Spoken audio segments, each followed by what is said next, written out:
This conference will now be recorded. चलिए भाई, अभी तक हमारे यहाँ एग्रीकल्चर लोन कैसे दिया जाता था या एग्रीकल्चर में जो क्रेडिट होता था, क्रेडिट का डिसबर्समेंट होता था, वो कैसे होता था और क्या हम कर सकते हैं उसमें, पहले वो देखते हैं। लेकिन इन सबसे पहले हमारे यहाँ एक ऑर्गेनाइजेशन है, उसके बारे में देखते हैं, जिसका नाम है नाबार्ड।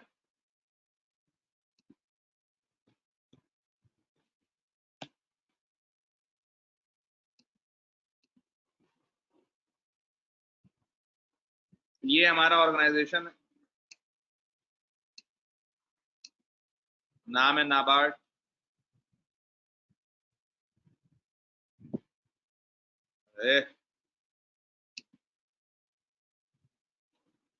जरा नाबार्ड का विजन और मिशन पढ़िए एक बार सब लोग, फिर आगे बढ़ेंगे। नाबार्ड का विजन और मिशन पढ़िए, फिर आगे बढ़ेंगे।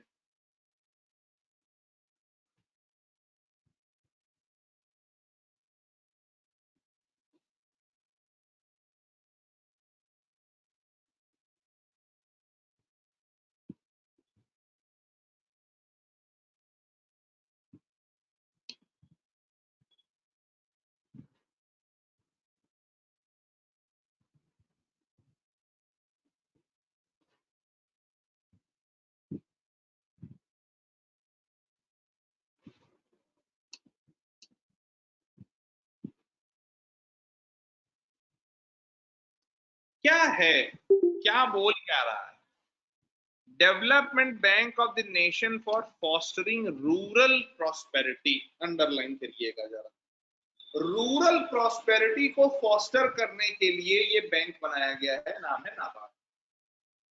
Promote sustainable and equitable agriculture, my God, promote sustainable and equitable agriculture. GS paper 3 agriculture में आपका एक तो पॉइंट सीधे सीधे ये गया कि भैया सस्टेनेबल और इक्विटेबल एग्रीकल्चर प्रमोट करना नाबार्ड का स्टेटेड मिशन है, ठीक, बढ़ाना।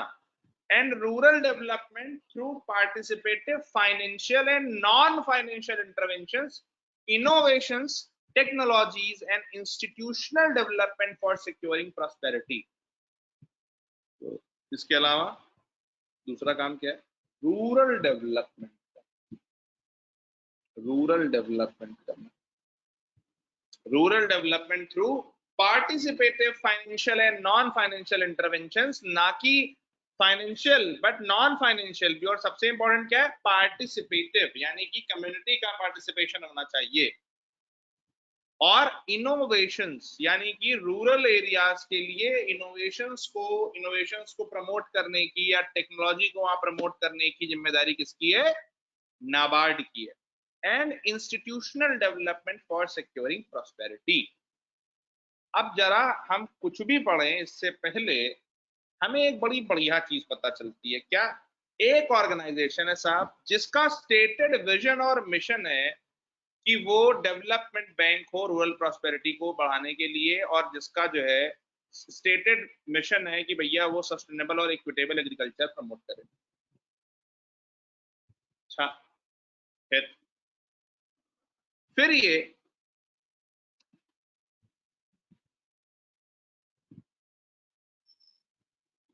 कि ये अभी तक कर क्या रहा है? ये जो है वो शॉर्ट टर्म लोन्स दे रहा है, क्रॉप लोन्स दे रहा है, ठीक। कैसे दे रहा है crop loans? Crop loans are extended to farmers for crop production by financial institutions which support in ensuring food security in country. अच्छा, यानी कि ये नाबार्ड क्या कर रहा है? बैंकों को पैसा दे रहा है, बैंकों से कह रहा है ये वाला पैसा तुम एग्रीकल्चर लोन के तौर पर दे दो किसानों को। और ऐसा 92,411 करोड़ रुपया वो दे चुका। यानी कि एक काम इसका है रीफाइनेंसिंग का। आई रिपीट, एक काम इसका है रीफाइनेंसिंग का। रीफाइनेंसिंग का मतलब क्या होता है कि भैया हमने एक बैंक को पैसे दिए, हमने कहा साहब ये आपके पैसे हैं, ये आप किसानों में बांट दो। सरल लग रहा, सिंपल लग रहा, कोई दिक्कत नहीं लग रही इसमें, ठीक है। नाबार्ड से पैसे लिए, किसानों में बांट दिए। अच्छा, इस पॉइंट को याद रखना आगे के लिए, क्योंकि सारा हमारा इनोवेशन इसी जगह पर बेस्ड है। फिर क्या हो रहा है, हम कुछ लॉन्ग टर्म फंड चला रहे हैं, ठीक है, लॉन्ग टर्म लोन्स हम चला रहे हैं। लॉन्ग टर्म लोन्स हम चलाते हैं जो है वो किसी बड़े प्रोजेक्ट के लिए जो 5 साल के बियॉन्ड का हो, फार्म और नॉन फार्म एक्टिविटीज के लिए, कोई इंफ्रास्ट्रक्चर बनाना है, कुछ करना है, उसके लिए हम वो चला रहे हैं, ठीक है। क्या लिख रहा हो शिव?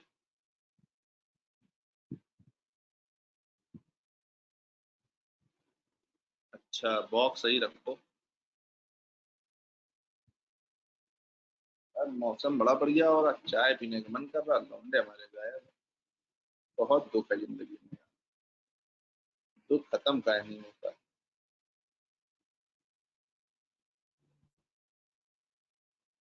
फिर अब समोसा वमोसा क्या ही है, जो नई चीज हो सकती है उसमें क्या।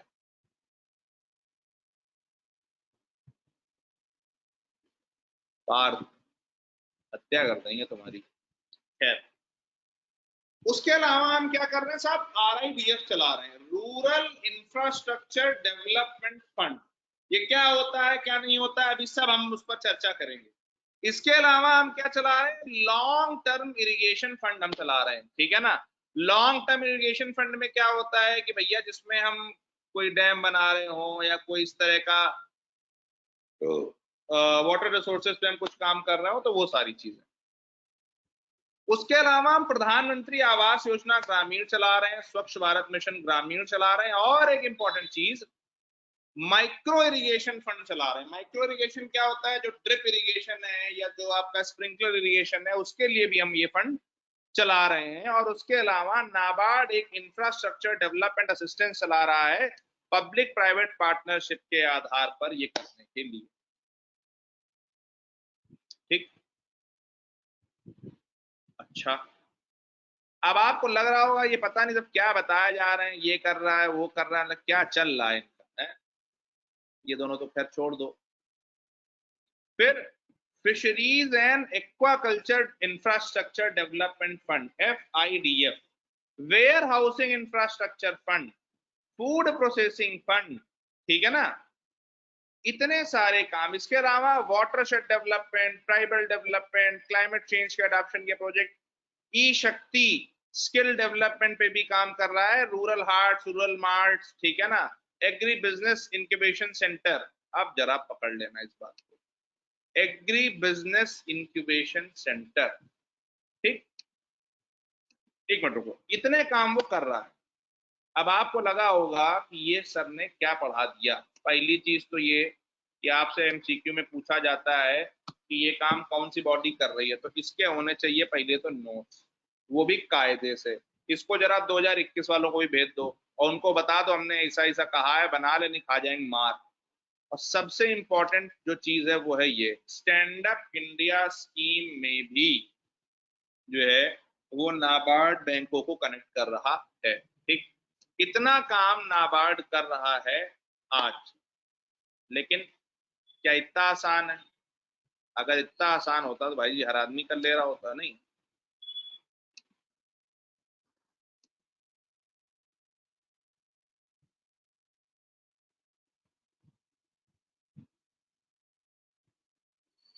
RIDF कहाँ है?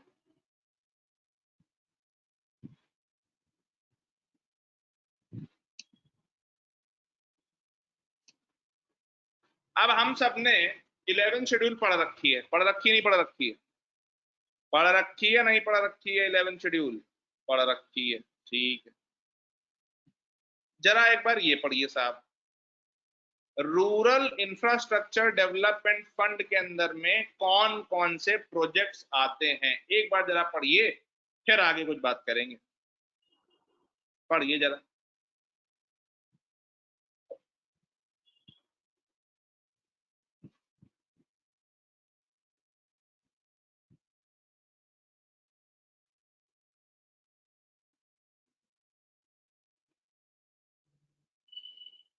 सर एक बार रिपीट करेंगे, सुनाई नहीं दिया। नहीं मैंने कुछ नहीं कहा, मैंने कहा पढ़ो इसको। RIDF को पढ़ने बोला, को नहीं बोला।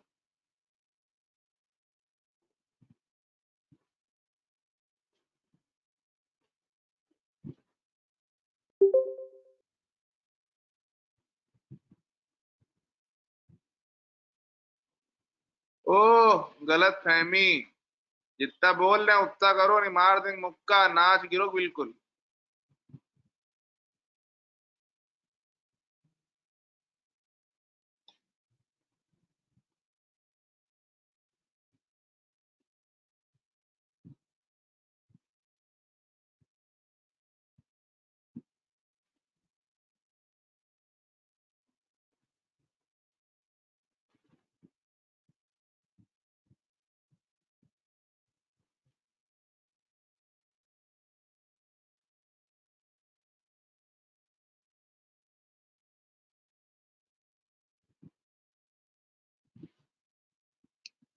नहीं वहां नोट भेजे गए तो कहना यहाँ गलती से आ गए हैं, 2021-22 में भेज दूंगा।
सिर्फ ठीक है। वाटरशेड डेवलपमेंट का मतलब होता है जहां पर हम पानी के लेवल को ऊपर लाएं, कैसे पेड़ लगा करके जो वाटर है उसको परकोलेट करा करके जमीन में, उसका कोई अगर वहां पे स्ट्रीम बह रही है उसका धीरे हमने स्पीड थोड़ी धीरे कर दी, छोटे छोटे डैम्स बना करके, जिससे कि पानी नीचे जाने लगे, उसको कहते हैं वाटरशेड डेवलपमेंट।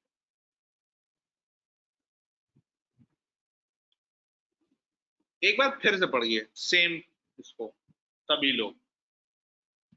नाबार्ड के रूरल इंफ्रास्ट्रक्चर डेवलपमेंट फंड के अंदर, आई रिपीट, नाबार्ड के रूरल इंफ्रास्ट्रक्चर डेवलपमेंट फंड के अंदर ये क्या है, ये एलिजिबल एक्टिविटीज हैं, ठीक है ना।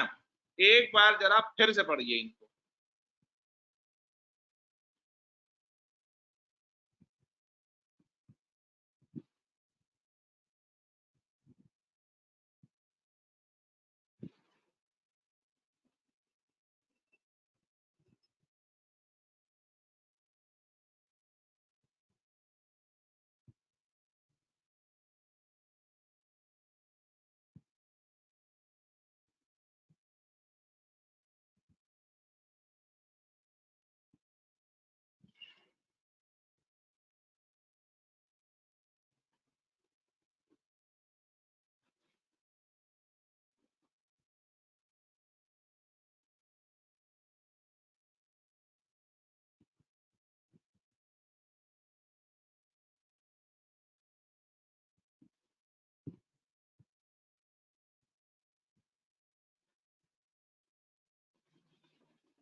सभी ने पढ़ लिया?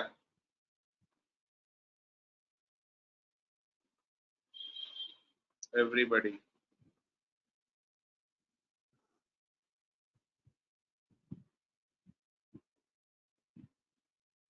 ठीक।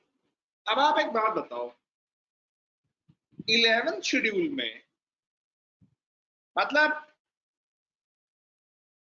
जीएस पेपर 3 में मान लीजिए आप इरिगेशन पर लिख रहे हो, सॉइल कंजर्वेशन पर लिख रहे हो, cold storage, food processing industry, मतलब यू नेम इट, क्या सभी चीजों के लिए हमारे पास फंड की व्यवस्था का एक सजेशन मिल गया या नहीं मिल गया कि भैया ये चीजें जो है आरआईडीएफ के अंदर में आप अप्लाई कर सकते हो, आरआईडीएफ के अंदर में जो है वो आप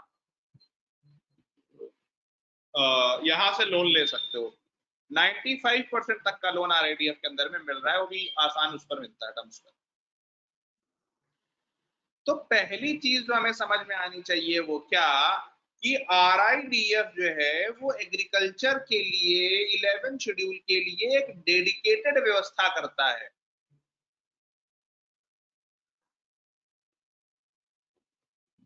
वो बूचड़ खाने, स्लॉटर हाउसेस। तो आप एक बात बताओ, जटीज में भूलिए अभी, आप एक बात बताओ,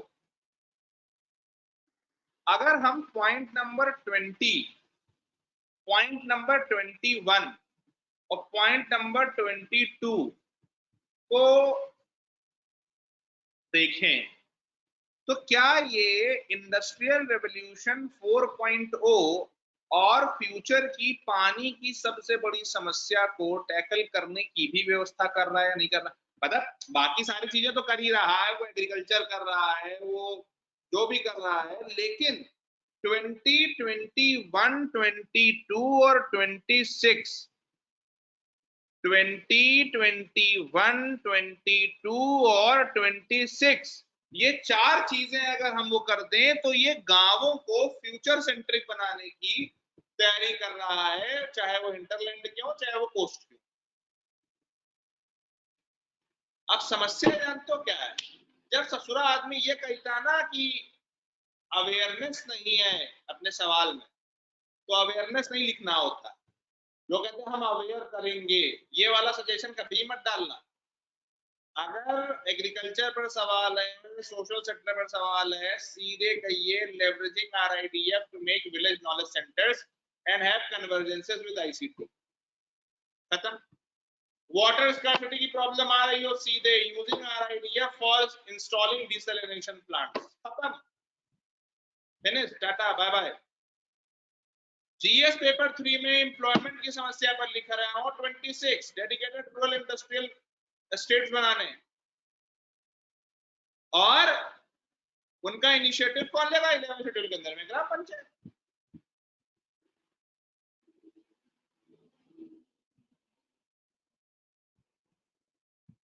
सचिन, हाँ ठीक। उसके अलावा आप सोशल सेक्टर वाला पढ़िए, क्या कह रहे हैं, pay and use toilets, public health institution, rural educational institution के लिए infrastructure, drinking water, solid waste management और खादी विलेज इंडस्ट्रियल कॉर्पोरेशन के जो है वो सेंटर्स बनाने के लिए भी आप आरआईडीएफ का लेवरेज कर सकते हो। अब समस्या ये है कि जब ये साला सब कुछ है तो दिक्कत कहाँ आ रही, कितने लोगों को लग रहा है, तो कितने लोगों को लग रहा है यार मतलब ये तो बिल्कुल सब व्यवस्था खत्म हो गई ना, अरे सर ने 11th शेड्यूल पढ़ा दिया, सर ने आरआईडीएफ बता दिया, अब तो सब स्वर्ग हो जाना चाहिए, अभी तक क्यों नहीं है? फिर भैया जब 11th शेड्यूल भी है, आरआईडीएफ भी है, तो ये स्वर्ग क्यों नहीं अचीव हो पा रहा है? समस्या कहाँ आ रही है? एनीबडी?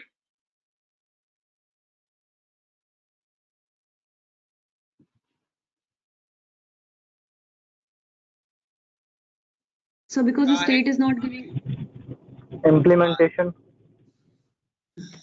initiative. हनी तुम क्या कह रहे हो?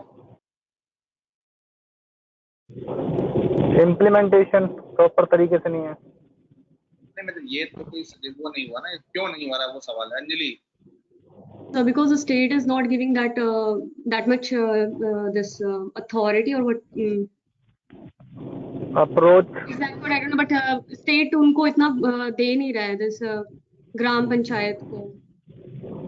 ठीक ठीक। लिपिका ने कहा था काहे की सब स्टेट के हाथ में, state Sir, lack of political will on the level of gram panchayats. बिल्कुल। और सर लोकल गवर्नमेंट इम्पावर्ड नहीं है इतना ज्यादा, मतलब तो सेम ही चीज हो गई। और Active participation of community or farmers. एक बात बताओ, एक ग्राम पंचायत है, मान लेते हैं उसको जो है वो अपने यहाँ पर इंफ्रास्ट्रक्चर फॉर इंफॉर्मेशन टेक्नोलॉजी बनाना है, मान लेते हैं उसको अपने यहाँ पर इंफ्रास्ट्रक्चर फॉर इंफॉर्मेशन टेक्नोलॉजी बनाना है, आईसीटी का इंफ्रास्ट्रक्चर उसको बनाना है, और उसके लिए वो लोन लेना चाहता है नाबार्ड से, तो क्या दिक्कत है? वो जाए नाबार्ड के पास लोन ले ले। इसमें स्टेट का empowerment, I am not denying कि those are not the factors, but I am asking कि भैया हमारे यहाँ पर क्यों ऐसा हो रहा है कि जो ग्राम पंचायत है वो क्यों लोन नहीं लेना चाह रही है? Level of financial literacy and Complexity of procedures. एक मिनट, लेवल ऑफ फाइनेंशियल लिख दो जो भी आंसर है। Level of financial literacy and apprehension of taking loans by villagers collateral. अच्छा, और बताओ। कॉम्प्लेक्सिटी ऑफ प्रोसीजर्स, इतना कुछ ज्यादा कॉम्प्लेक्सिटी अब नहीं रह गई है। इंटरेस्ट एंड मोटिवेशन नहीं है। अच्छा बढ़िया, और बताओ, आने दो। आपको पता है सबसे बड़ी समस्या क्या है? सबसे बड़ी समस्या ये है कि जब ग्राम पंचायत कुछ करना चाहती है ना, मान लीजिए ग्राम पंचायत कहे कि हम अपने यहाँ डिसैलिनेशन प्लांट लगाएंगे, ग्राम पंचायत ये कहे कि हम अपने यहाँ, करप्शन हर चीज का वो नहीं होता, ग्राम पंचायत ये कहे कि हम अपने यहाँ इंफॉर्मेशन टेक्नोलॉजी का एक सेंटर लगाना चाहते हैं, लोन वो ले लेगी तो वो चुकाएगी कहाँ से? समस्या इस जगह पर। क्यों?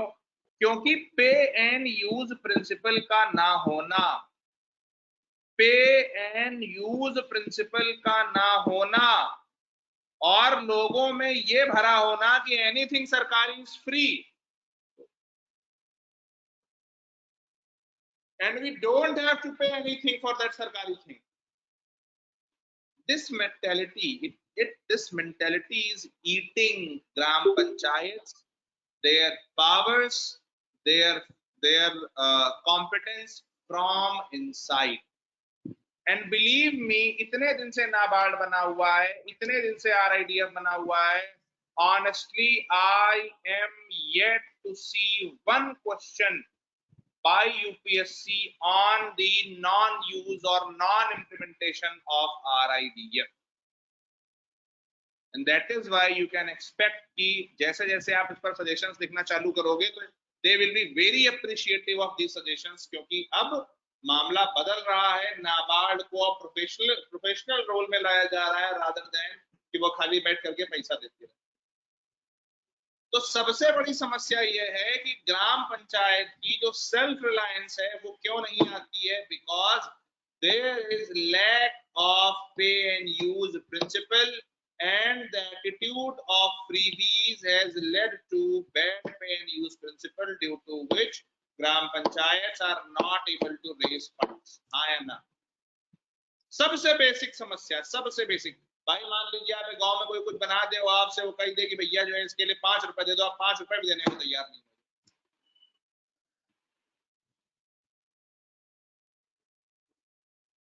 एवरीथिंग इज राइट, जो आप कह रहे हो कि भैया स्टेट वो एम्पावर नहीं कर रहा, अरे लेकिन जहां तक एम्पावर है वहां तक काम कर सकते हैं।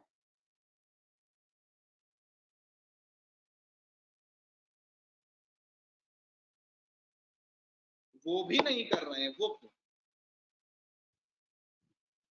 ठीक, तो वो ध्यान रखिए। फिर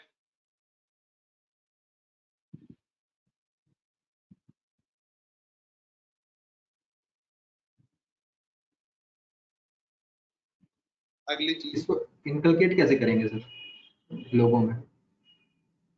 इनकलकेट करने वाला तो खैर मैं आने जा रहा था उस पर। इनकलकेट करने के लिए सबसे जो इम्पोर्टेंट चीज है वो ये है, जैसे हमने अभी एफपीओ वाला शुरू करा मामला, तो एफपीओ वाला इज अ गुड थिंग, ठीक है ना।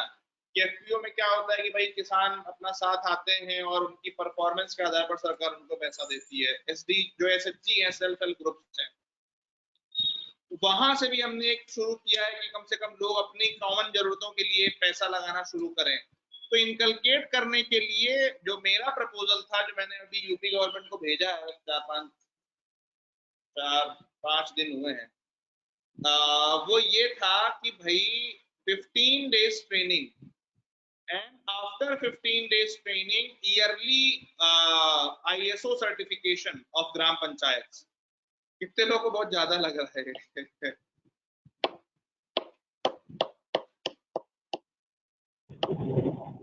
कौन सा सर्टिफिकेशन? ISO certification. उससे क्या होगा सर? 15 days ट्रेनिंग, जैसे ही वो इलेक्ट होते हैं, एक मिनट रुकना,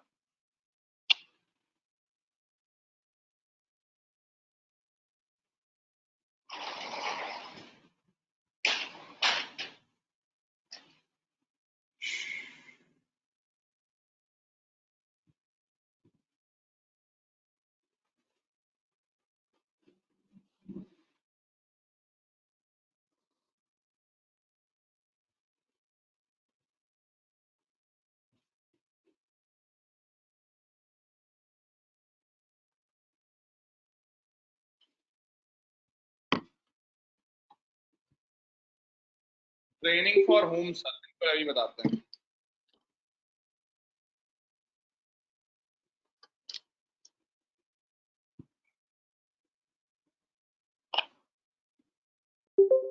सबसे पहले जो हम ट्रेनिंग की बात कर रहे हैं, training should be given, a 15 days training should be given to gram pradhan, जो भी आपके विलेज हेड होते हैं। 15 दिन की ट्रेनिंग जो है वो सबसे पहले उनकी होनी चाहिए। वो 15 दिन की हो सकती है, वो 20 दिन की हो सकती है, वो 1 महीने की हो सकती है। States can devolve a module for that.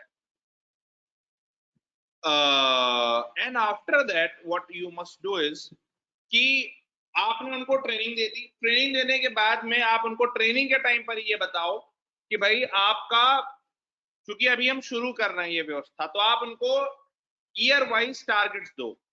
First year I want you to raise 5% revenue from आप 5% रेवेन्यू जनरेट करो।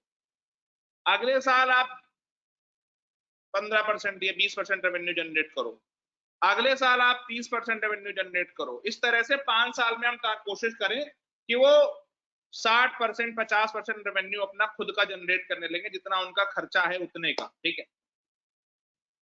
अब इसके साथ साथ हम उनको क्या बोलें कि आपका हर साल सर्टिफिकेशन होगा, ठीक है ना। और सर्टिफिकेशन के हम पैरामीटर्स पहले ही बता दें उनको कि पहले साल आपका सर्टिफिकेशन होगा कि आपके गांव में बेसिक सुविधाएं हैं या नहीं, टॉयलेट्स हैं या नहीं, आपके यहाँ पर जो है वो राशन शॉप सही से फंक्शन हो रही है नहीं हो रही है, कस्टमर सर्विस क्या है वहां पर, क्या क्वालिटी दी जा रही है, ठीक है ना।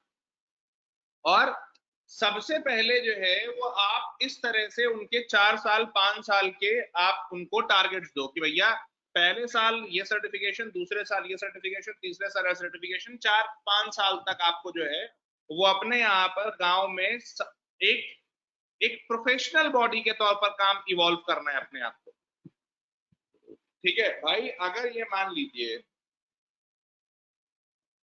अगर ग्राम पंचायत अपने पर आ जाए तो बहुत बड़ी बात नहीं है ग्राम पंचायत के लिए ये इंश्योर करना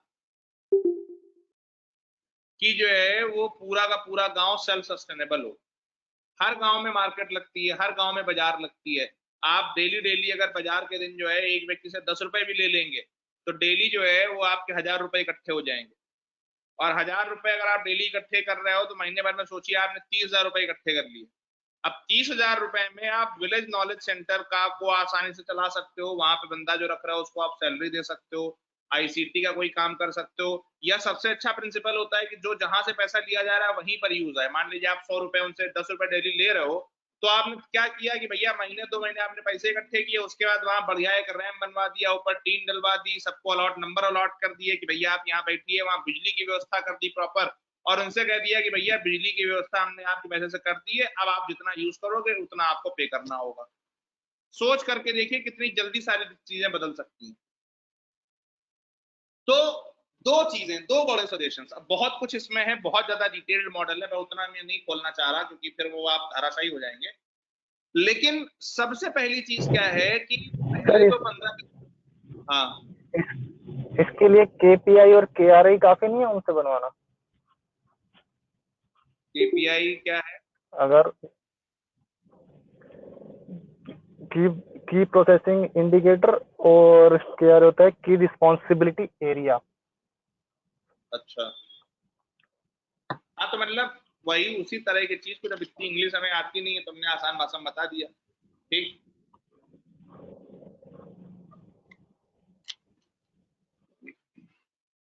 मैनेजमेंट वाले जो है अच्छा भाषा बड़ी अच्छी चीज जानते हैं, लफ्ज बिल्कुल बताए।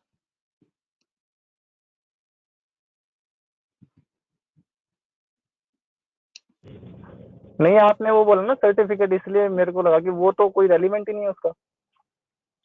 असल में है क्या कि बहुत सारे ग्राम पंचायतों में, खासकर गुजरात में ये ट्रेंड चला है कि ISO का सर्टिफिकेशन लिया जाए, जिसमें से वो ग्राम पंचायत कितनी प्रोफेशनली काम कर रही है वो ये आंकते हैं, और जितनी प्रोफेशनली वो ग्राम पंचायत काम कर रही होती है उतने ज्यादा ही उस ग्राम पंचायत में जो है लोग वॉलंटरी पे एंड यूज मॉडल की तरफ बढ़ते हैं। अब हर्षित का सवाल है, हर्षित का सवाल है कि गांव वालों को मोटिवेट कैसे करेंगे। देखो ऐसा होता है कि ये होती है लीडरशिप की बात। आप शुरुआत में 4-5 अपने बंदों से पैसे लो और उनके लिए कुछ व्यवस्था कर दो, और उसके बाद बोर्ड लगा दो कि भैया ग्राम पंचायत ने फलाने फलाने इनके सहयोग से करा है, जिस जिसको सुविधा चाहिए होगी वो डेली आपको 10 रुपए देना चालू कर देगा। गांव वालों की एक ही समस्या होती है, that is lack of initiative. अगर एक बार उन्हें रिजल्ट दिखता है कि बगल वाले के पास रिजल्ट आ रहा है, तो वो जो है फिर आपको भी वो रिजल्ट फिर वो भी वो काम करने लगते हैं। ठीक, हाँ वॉलंटियर्स भी वो कर सकते हैं। ठीक है, तो पहली चीज क्या है कि आप जो है वो इनकी ट्रेनिंग कराइए गांव वालों की, सॉरी ग्राम प्रधान की, और ग्राम प्रधान को ट्रेनिंग में एक मॉड्यूल दीजिए कि भैया देखो तुम्हारे ये काम है, ये तुम्हारे ये काम है, और इन कामों के लिए तुम्हारे पास फंड रेज करने के इतने साधन है। वहां पर पहले तो उनको पहले ये मत बताओ कि तुम RIDF से लोन ले सकते हो ना, पहले उनको ये बताओ कि पहला साधन है आपका प्रॉपर्टी टैक्स, दूसरा साधन है एंटरटेनमेंट टैक्स, तीसरा साधन है जो आप मार्केट वगैरह से ले सकते हो सर्विसेज दे करके। ये आपके कुछ साधन है जहां से आप पैसा जनरेट कर सकते हो। पहला तो उनको ये बताया जाए, और फिर उनको ये बताया जाए कि भैया देखो ऐसा है, और इसमें DM को इन्वॉल्व किया जाए। DM को ये बोला जाए कि DM और SDM मिलकर के डिस्ट्रिक्ट के जितनी भी ग्राम पंचायतें हैं वहां पर DM SDM BDO वहां पर जा करके मीटिंग करेंगे, और मीटिंग में जो है वो लोगों को बुलाएं, लोगों का पार्टिसिपेशन कराएं, और वहां पर उनको ये बताएं कि भैया अब आपको प्रॉपर्टी टैक्स देना शुरू करना है, इतने इतने इसके रेट होंगे, मिनिमल रेट होंगे, इलेक्ट्रिसिटी का पे करना है, जिससे कि आपको इलेक्ट्रिसिटी और प्रॉपर्टी टैक्स जो आप दोगे उससे आपको बेहतर सुविधाएं मिल सके। ठीक, तो एक तो ये चीज हो गई। दूसरी चीज क्या है कि फिर आप उनको ये बताओ कि तुम्हारे पास लोन लेने के भी ये साधन है इजियर कंडीशन पर। गांव में जो मेला लगता है वहां की कोई एंट्री फीस देती है ग्राम पंचायत? नहीं, वहां की कोई एंट्री फीस नहीं लेती। अब ऐसे मेला बड़ा अच्छा है, हमारे यहाँ गांव में मेला होता है, ठीक है, हाँ बिल्कुल सही बात है आपकी, हमारे यहाँ मेला होता है गांव में। तो मेले में हम लोग क्या करते हैं कि जिस जगह मेला लगता है वहां पर हम लोग जो है मेला लगने से करीब करीब 10-15 दिन पहले वहां पे लोग जो है मेले की कमेटी के जो लोग होते हैं वो अपना बैठ जाते हैं कुर्सी डाल करके, उस रोड से जो कोई आ जा रहा होता है उससे पैसे लिए जाते हैं मेला के चंदा के तौर पर। उसके अलावा पूरे गांव गांव में घूम करके मेला का चंदा इकट्ठा होता है, और उसके बाद पूरा आयोजन मेला का किया जाता है, और बड़ा भव्य मेला होता है। और मेले से जो इकोनॉमी होती है उस कुछ समय तक वो भी बहुत बूम होती है, क्योंकि मेला जब हर साल आता है तो लोग प्लान करते हैं कि अच्छा मेला आने वाला है, तो उनके अगले 3-4 महीने की इकोनॉमी के लिए बड़ा इंपॉर्टेंट चीज होती है कि वो लोग सोचते हैं हम ये बेचेंगे। कोई लोहार है वो सोचता है हम अपना लोहा बेचेंगे, कोई चाट वाला है वो सोचता है कि यार इस 3 दिन में हमें दिन भर चाट लगानी है, मेले में बहुत भीड़ होती है। मतलब देयर आर 10 थिंग्स आप देखोगे कि वहां लोग शहरों से ला करके कपड़े बेचते हैं, एवरीथिंग। सो जब हम ये मेले में कर रहे हैं तो हम इसको बाकी जगह क्यों नहीं इसको हम कर सकते हैं। तो सबसे पहली चीज है कि 15 दिन का ट्रेनिंग मॉड्यूल हो। सबसे पहले हम उनको ये बता, जैसे स्मार्ट सिटी मिशन क्या था, smart city mission was nothing but the same thing. हमने स्मार्ट सिटी में क्या बोला, हमने कहा हम उस बंदे को पैसा देंगे, हम उस सिटी को पैसा देंगे, हम उस सिटी को मदद करेंगे सेल्फ रिलायंट बनने में या स्मार्ट बनने में, जो अपने टोटल टैक्स का जितनी भी उसको टैक्स की वो है उसका जो है वो अपना सारा सेल्फ रिलायंट हो चुका होगा।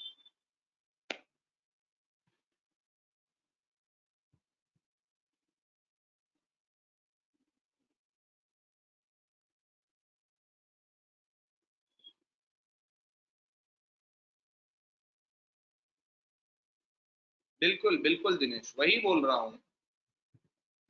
बिल्कुल। तो इनिशिएटिव जहां पर होगा, जहां पर लीडरशिप सही होगी, वहां पर जो है वो काम बहुत आसान हो जाए। ठीक है, तो वो ध्यान रखें।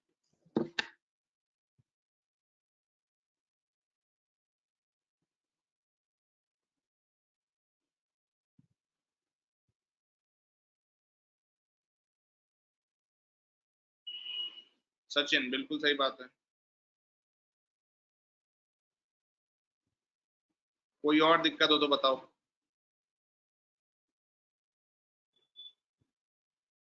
यहाँ तक किसी को कोई दिक्कत होए, कोई कुछ सजेशन देना चाह रहा होए, कहना चाह रहा होए, मन में कोई बात भी हो रही होए, बता दो। गोविंद जी पहुंच सर गए ट्रेन कौन करेगा? हैं? ट्रेन कौन करेगा, आप कहे थे ना? होगा तो हम ही कर देंगे। वैसे तो पंचायती राज मिनिस्ट्री एक मॉड्यूल एक पंचायती राज की जो मिनिस्ट्री है जो रूरल लेवल पर होती है वो अपना मॉड्यूल बना सकती है। ज्यादा अच्छा होगा कि जो मिनिस्ट्री ऑफ रूरल मतलब जो ministry of Panchayati Raj central government की है वो एक स्टैंडर्डाइज मॉड्यूल बनाए और वो ट्रेनिंग मॉड्यूल को ही रेप्लिकेट किया जाए हर स्टेट में with some minor changes according to their requirement by the state governments।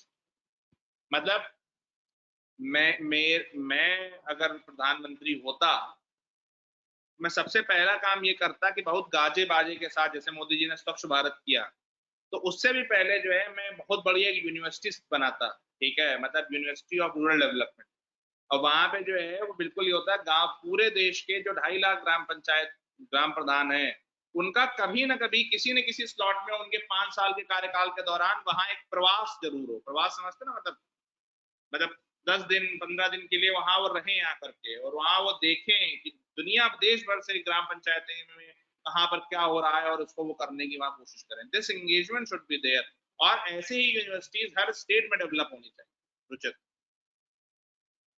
State का इन्वॉल्वमेंट कितना हो सकता है इसमें? कंपटीशन। एक मिनट रुचित, पहले तुम क्या कह रहे हो? हम कह रहे थे स्टेट्स का इन्वॉल्वमेंट कितना हो सकता है इसमें? कितना हो सकता है मतलब मैं सवाल नहीं समझा। मतलब अगर सेंट्रल गवर्नमेंट ये बोलेगी कि भैया ये मॉड्यूल है और ये आपको इम्प्लीमेंट कराना है, तो जैसे एजुकेशन में करा ही रहे हैं किसी न किसी तरीके से, ठीक है वो अपने कुछ चेंजेस करते हैं, पॉलिटिसाइज करते हैं, बट एटलीस्ट कुछ करते हैं, तो सेंट्रल गवर्नमेंट जब बोलेगी तो करना पड़ेगा कुछ ना कुछ अड़चन के साथ। हाँ Ruchit, sorry Honey. Sir yearly या क्वार्टरली उनसे ये कंपटीशन भी तो करा सकते हैं। नहीं, आवाज नहीं आ रही। मोटिवेशन भी लाएगा। मैं कह रहा हूँ ईयरली या क्वार्टरली कंपटीशन भी तो करवा सकते हैं, वो सेल्फ मोटिवेशन भी लेके आएगा। हाँ बिल्कुल। जैसे नहीं, जैसे हमारे यहाँ उत्तर प्रदेश में पंचायत पुरस्कार होते हैं, ठीक है ना, कि साल भर में जो पंचायत सबसे अच्छा परफॉर्म कर रही होती है उस पंचायत को पुरस्कार दिया जाता है। ठीक है, तो उसमें हम बिल्कुल कर सकते हैं। विलेजर्स के इनर कॉन्फ्लिक्ट्स भी एक इशू बना हुआ है सर, स्पेशली पंचायत इलेक्शंस और पंचायत की वर्किंग में, जहां ये कॉन्फ्लिक्ट्स कम है वहां कंपैरेटिवली पंचायत अच्छे से काम कर पाती है, इनिशिएटिव्स लेना आसान रहता है। देखो, इस पूरे देश में कहीं कॉन्फ्लिक्ट कम है ऐसा नहीं है। हमारे यहाँ भी चुनाव हुआ 2-3 महीने 3 महीने 4 महीने पहले। अब हम लोग 45 साल हो गए हैं वहां पर अब गाँव में। तो ऐसे लोग जिनके मतलब पिताजी के मरने से लेके और बेटे के पैदा होने से लेके उनके बीमार होने से लेके मतलब छोटी से छोटी चीजों में जहां पर हम लोग मतलब कोई सरकारी सहायता नहीं, सरकारी तो जो मिलना चाहिए, मतलब हमारे गांव में आप समझ लो 100% टॉयलेट कवरेज, 100% जो है वो घरों का कॉलोनीज का कवरेज, पानी वाली व्यवस्था भी जो है वो शुरू हो गई है कल से वहां पर काम, मतलब रोड्स 100%। कोई भी जो है कंफ्लिक्ट होती है एग्रीकल्चर से रिलेटेड वो भी तुरंत रिजॉल्व करा दी जाती है। नहर का पानी आने की व्यवस्था लगातार बनी रहे उसकी भी व्यवस्था होती है। जिसको लोन चाहिए उसको लोन दिलाने के लिए ग्राम पंचायत से लेटर जाता है, मतलब यू नेम इट। तो सरकारी वाली तो बात ही नहीं है हमारे यहाँ। स्कूल हमने आपको दिखा रखा है कि हमारे यहाँ का स्कूल कैसा है, ठीक है, तो उसमें भी कुछ कहने की जरूरत नहीं है। अब होता है जिनके साथ पर्सनली इतना किया गया उनके इश्यूज क्या होते हैं कि हम भी ब्राह्मण है, तुम भी ब्राह्मण हो, तुम ही 45 साल से यहाँ के ग्राम प्रधान क्यों? तो जहां पर ये, और ये सब जगह है, देखो बंदे की या व्यक्ति की ईर्ष्या जो है ना वो प्रवृत्ति है। हम कुछ लोग दबा ले जाते हैं, हमारे तुम्हारे जैसे लोग दबा ले जाते हैं, उनका होता है कि यार ये छोड़ो, ये रिलेवेंट चीज। लेकिन जिनके पास सुबह या शाम तक काम नहीं, भाई हमारे तुम्हारे पास काम है, मतलब सुबह उठ रहे हैं, पता नहीं कब सो रहे हैं, कुछ देर सोने को मिला, तो इन सब चीजों पे दिमाग नहीं जाता। जो सुबह से शाम तक बैठा हुआ है ना खाली, उसके दिमाग में चलता ही यही है कि यार ये कैसे हो रहा है भाई। उसको नहीं समझ में आ रहा कि हम कुछ नहीं कर रहे हैं और वो बहुत कुछ कर रहे हैं, नहीं। तो ये सारी चीजें इंटरपर्सनल इश्यूज तो there will always be there, but interpersonal issues से जो आगे बढ़ जाए वही तो लीडर होता है, ठीक है, तो वो ध्यान रखो sir. In KVKs sir, in KVKs usually farmers are given training, so what if they were also educated of these things that they should develop their gram panchayats for rural development? देखो problem क्या है ना कि KVK का जो mandate है वो agriculture related है, ठीक है ना, और KVK के पास में उस तरह की फाइनेंशियल या वो चीजें नहीं होती हैं। हाँ, आप ये कर सकते हो कि KVK में, हर KVK में आप जो है वो इस तरह के मॉड्यूल्स को ईयरली चला सकते हो, दैट कैन बी डन, जिसमें से आप प्लान कर लो, एक बाहर से कुछ स्पेशलिस्ट टीचर बुला लो और उनको वहां पर आप करा सकते हो, ट्रेनिंग करा सकते हो। लेकिन जिस एज में लोग ग्राम प्रधान बनते हैं ना, वहां पर पढ़ाने से ज्यादा ट्रेनिंग इज मोर इम्पोर्टेंट, दिखाना इज ज्यादा मोर इम्पोर्टेंट। उस गांव में ये हुआ है, ठीक है ना। Ekta, sorry Janvi, Ekta, can we connect and facilitate FPO, SHG and other farmers collective with ICT enabled platforms for e-marketing? That is what farm laws are. यही तो है फार्म लॉज, यही तो बोला जा रहा है उसमें। जो ट्रेड फैसिलिटेशन वाला है वो ICT की इनेबल कर रहा है, दूसरा वाला में FPO और SHG को ओपन किया जा रहा है कि आप खरीद सकते हो, यही तो है, ठीक। यहां तक कोई और दिक्कत हो तो बताओ।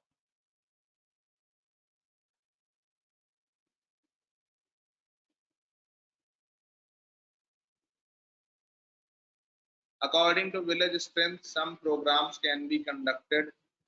हाँ बिल्कुल, ठीक, आगे बढ़े।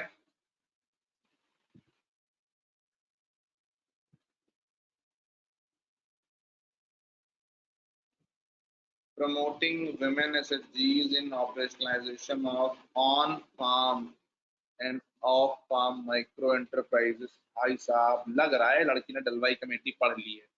कितनी बार रिवाइज हो गई डलवाई committee? Such as raising crop nurseries, vermin composting, agri input dealership, basket weaving, insect repellent, agarbatti making with proper forward and backward linkages and support for markets can go a long way in enhancing income of farmers। भाई साहब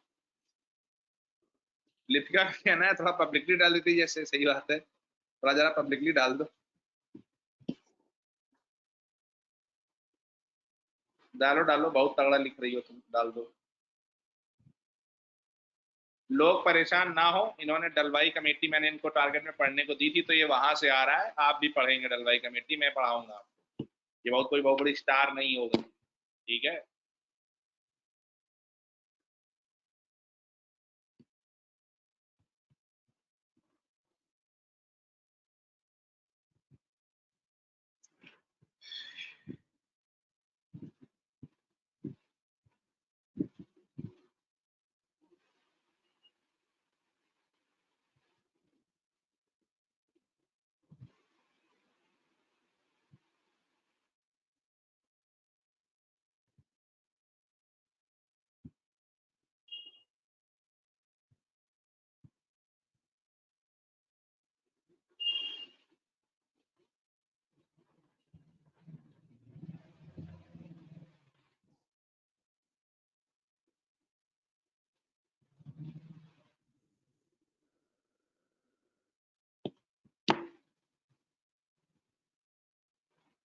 नल्ली है, बस sir ने पढ़ने को दे दिया है और पूरी कमेटी की समरी दफ्तर में बना दी है। नल्ली कहीं की, बहुत सारी चीजें सर के ऊपर से जा रही हैं, लेकिन लिखा अच्छा है।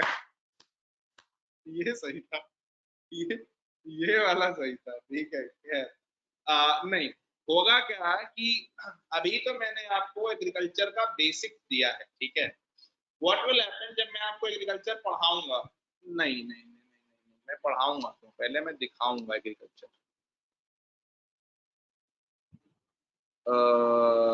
कहाँ जाना है हमें? यूपीएससी।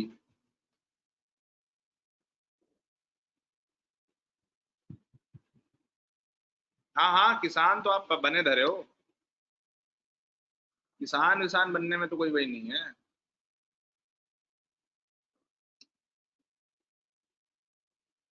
आप जरा सवाल गिनना एग्रीकल्चर पे कितने आए थे, ठीक है। एक तो सीधे सीधे question number 3, actually question number 1 में भी पार्ट ऑफ वो है, बट ठीक है। Question number 3, question number 4, 20 number हो गए, 20 नंबर हो गए, हाँ 20 नंबर हो गए। क्वेश्चन नंबर 6, 30 हो गए। उसके बाद क्वेश्चन नंबर 13, 45 हो गए। 14, 45, 15, 60 हो गए। अच्छा, 60 नंबर हो गए साहब ये। उसके बाद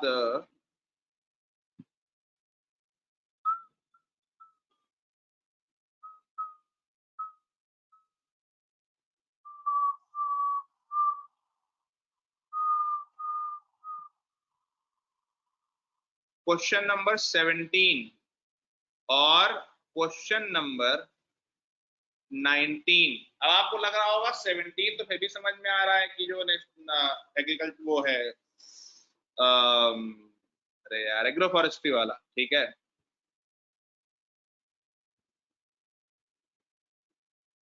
मेरे इंटर्नशिप वाले कहते हैं कि आर्टिकल तुमने एग्रीकल्चर पर लिखा है और तुम इको करना चाह रही हो जिंदगी में, क्या करती हो, क्या हम सब करना चाहते हैं, ठीक है ना। तो ये हो गया, 75 नंबर हो गया भैया। फिर जरा यहाँ आओ,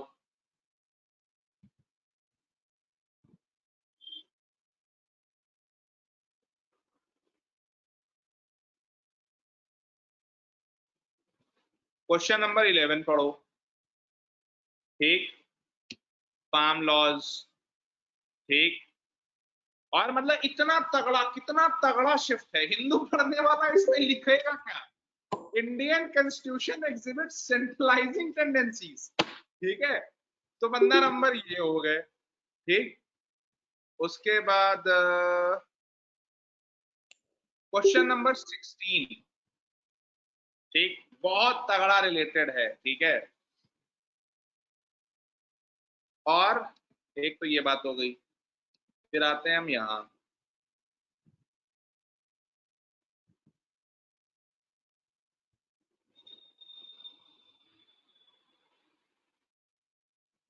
क्वेश्चन नंबर 6, ठीक। क्योंकि सोशल जस्टिस में आप सोचें कि बिना एग्रीकल्चर जो इंडिया की इकोनॉमिक प्रॉस्पेरिटी का सबसे बड़ा मेन स्टे हो सकता है। ठीक है सर, ये यूपीएससी एग्रीकल्चर पर इतने क्वेश्चन देती क्यों है? क्योंकि एग्रीकल्चर अभी नेशनल डेवलपमेंट एजेंडा का इंपॉर्टेंट हिस्सा है। पहले नहीं आते थे इतने, लेकिन अभी आएंगे। अगले साल से एग्रीकल्चर प्रोसेसिंग पर आने चालू होंगे। ठीक है ना, क्योंकि एग्रीकल्चर प्रोसेसिंग एग्रीकल्चर दोनों बहुत आगे तगड़ा वो रहने वाले हैं। तो मतलब आप समझ लो इतने सवाल आपके एग्रीकल्चर पर आ रहे हैं, वो भी डायरेक्टली। ठीक है, तो बिना एग्रीकल्चर को बड़े बेहतरीन तरीके से किए जिंदगी तो हमारी खराब हो जाएगी। ठीक, तो इसलिए जब मैं आपको पढ़ाऊंगा तो मैं आपको एग्रीकल्चर बहुत डिटेल में बताऊंगा, तो उसमें परेशान नहीं होगा। तो एक तो चलिए आपने अभी ये पढ़ा कि भाई RIDF क्या है और इसका 11 शेड्यूल से क्या कन्वर्जेंस है। ठीक है ना, अब दूसरी चीज पर आते हैं। अभी एग्रीकल्चर में जो लोन दिया जा रहा है वो कैसे दिया जा रहा है?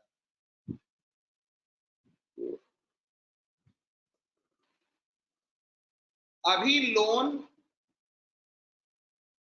देने की जो प्रक्रिया है वो बैंक ड्रिवन। मतलब कि एक बैंक है, आप वहां जाओगे कि भैया मैं लोन दे दो, वो कहेगा कि आप अपनी खसरा खतौनी लेके आओ, कितनी बड़ी जमीन है आपकी, क्या किया है आपने पिछले 1-2 सालों में, कहाँ बेचा है, उसकी स्लिप लेकर के आओ। वो सब आपसे मांगी जाती है और उसके आधार पर वो आपको लोन देता है। अच्छा, बैंकों की मजबूरी ये है कि बैंकिंग में एक चीज होती है, जब मैं इको पढ़ाऊंगा तो बताऊंगा, और बहुत बड़ा सजेशन है जो मैं जनरली इको में ब्रेक किया करता था उसको मैं आज यहीं ब्रेक कर रहा हूँ, क्योंकि हम बहुत बात कर रहे थे 11 शेड्यूल और 11 नाबार्ड के बारे में। तो इकोनॉमी में एक चीज होती है प्रायोरिटी सेक्टर लेंडिंग, PSL, और हर बैंक को जो है वो PSL लेंडिंग देनी होती है। आई रिपीट, हर बैंक को PSL लेंडिंग देनी होती है, प्रायोरिटी सेक्टर लेंडिंग देनी होती है। और उसमें होता क्या है कि भैया आपका टोटल जो आप लोन दे रहे हो, कोई भी बैंक जो टोटल लोन दे रही है उसका 40% उनसे एक्सपेक्टेड होता है कि वो PSL में देंगे। ठीक है ना, 40% देंगे। लिपिका क्यों?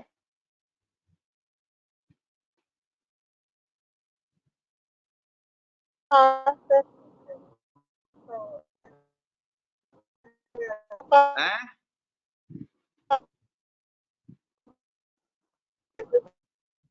आवाज नहीं आ रही है। हेलो,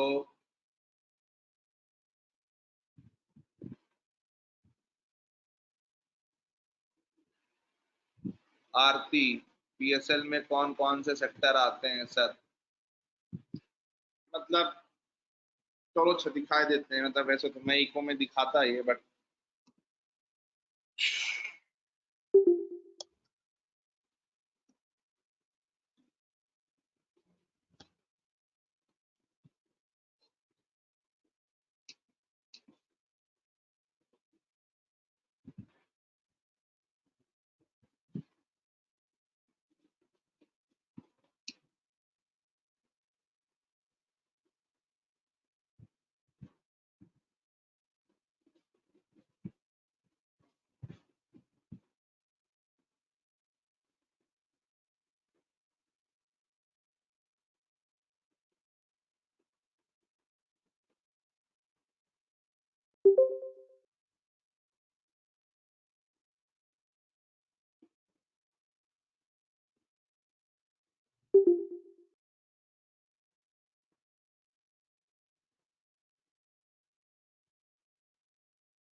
जरा ये पढ़ लो। टोटल हमें 40% जो है वो देना होता है हर बैंक को, जितना वो टोटल लोन देती है। टोटल लोन का 40% जो है वो PSL में देना होता है प्रायोरिटी सेक्टर में। प्रायोरिटी सेक्टर में क्या क्या आते हैं? इस 40% का सबसे बड़ा पोर्शन होता है एग्रीकल्चर में 18%। ठीक है, उसके बाद माइक्रो एंटरप्राइजेस में 7.5% और उसके बाद वीकर सेक्शंस में 12%। वीकर सेक्शंस में क्या आते हैं, क्लिक हो जाओ बेटा।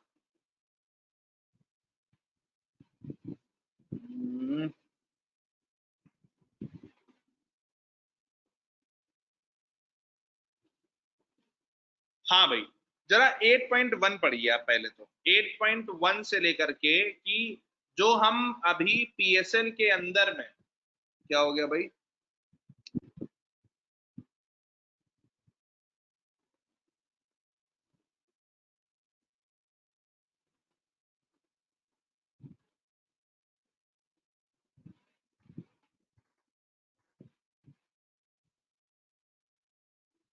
अच्छा ठीक है दिनेश, खैर बात करेंगे इस विषय पर भी। जरा पॉइंट नंबर 8 में एग्रीकल्चर और फार्म क्रेडिट के अंदर देखिए कि कौन कौन सी चीजें या कौन कौन सी चीजें ऐसी हैं जो आपके फार्म सेक्टर के अंदर में आ रही हैं, यानी कि इन चीजों पर बैंक को लोन देना, 18% का टारगेट पूरा करना मैंडेटरी है। एक बार फिर से समझा देता हूं। मान लीजिए मैं एसबीआई हूं और मैं जो है वो टोटल 10,000 करोड़ का लोन दे रहा हूं, ठीक है। तो 10,000 करोड़ में से मुझे 18% एग्रीकल्चर को देना मैंडेटरी है। This is what PSL is, ठीक है ना। मैं आपसे चाहता हूं कि आप 8.1, 8.2 और 8.3 तक एक बार जरा पढ़ें कि ये चीजें जो है वो पीएसएल के अंदर में आती हैं। जरा पढ़ लीजिए एक बार।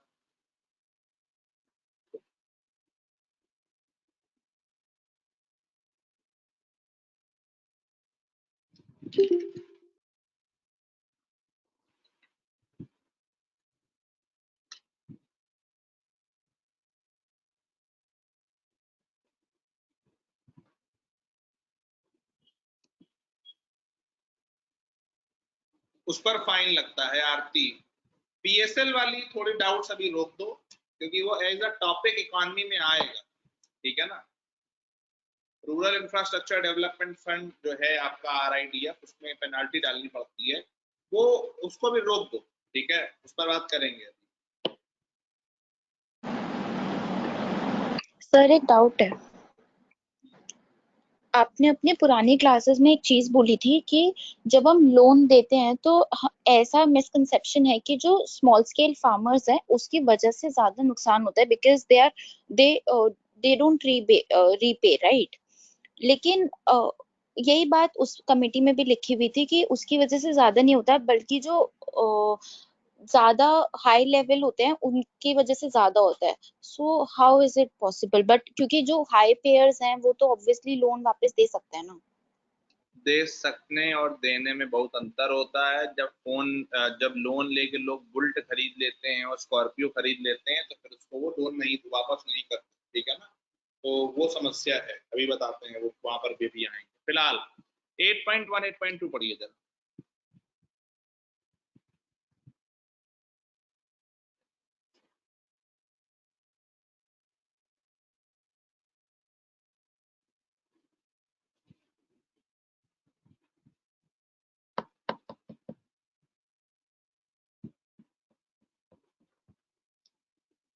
अब आप समझो, हमारे पास में फार्म क्रेडिट के ऑप्शंस हैं। डिस्ट्रेस फार्मर के लिए loan, small and marginal farmers के लिए लोन, किसान क्रेडिट कार्ड के लिए लोन, क्रॉप के लिए लोन, एग्रीकल्चर इंफ्रास्ट्रक्चर के लिए लोन, ठीक है ना। और एग्रीकल्चर इंफ्रास्ट्रक्चर में भी इनका अगर आप एनेक्चर पढ़ोगे तो एग्रीकल्चर इंफ्रास्ट्रक्चर में स्टोरेज फैसिलिटी के लिए loan, soil conservation watershed development के लिए loan, plant tissue culture agriculture biotechnology के लिए लोन, और बाकी जो है जो इस तरह की हम डिस्ट्रीब्यूशन इंफ्रास्ट्रक्चर बनाना चाहते हैं उसके लिए भी लोन। लेकिन सच क्या है? सच ये है कि दो चीजें सच हैं। पहला, हमारे यहाँ स्मॉल एंड मार्जिनल फार्मर्स का लोन कवरेज पुअर था, बहुत कम था। केसीसी किसान क्रेडिट कार्ड सिर्फ मीडियम जोत वाले किसान को दिए जाते थे, जिससे वो एक तरीके से वो 2 लाख या 1.5 लाख रुपए उसकी लिमिट होती थी, उतने पैसे वो निकाल सकता है। नंबर 3, सबसे महत्वपूर्ण चीज आप समझिए कि